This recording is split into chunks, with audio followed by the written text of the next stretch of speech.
Նիկոլ Փաշինյանը անցել է բացահայտ գրոհի եկեղեցու դեմ։ Մեզ, ձեզ, բոլորիս կփորձեն համոզել, որ այս պայքարը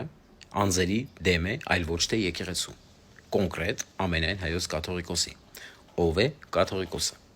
Կաթողիկոսը եկեղեցու գահակալն է, եկեղեցու գլուխն է, եւ հարվածելով կաթողիկոսին, դու անմիջապես հարվածում ես եկեղեցու ողջ վարդապետությանն ու կանոնադրությանը։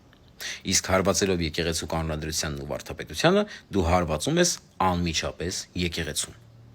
Նրանց ուզածը եկեղեցին քանդելն է, որովհետև եկեղեցին մնացել է միակ ազգապահպան կառույցը Հայաստանի Հանրապետությունում։ Եկեղեցին վերջին միջնաբերդն է, որը մենք բոլորս պետք է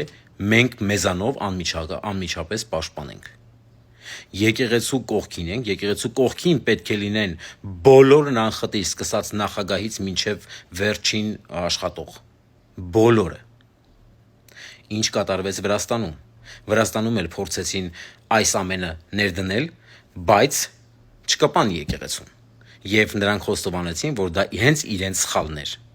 Իսկ վրաց եկեղեցին ամեն ինչ արեց, որպեսզի չկորցնի իր ազգային նկարագիրը, իր ժողովուրդը չկորցնի ազգային նկարագիրը։ Հիմա ինչ, մենք վրացիների չափ չկանք։ Իհարկե կանք։ Մենք մեր եկեղեցու կողքին ենք։ Մենք Վեհափառ Հայրապետի կողքին ենք։ Աստված մեզ բոլորիս հետ։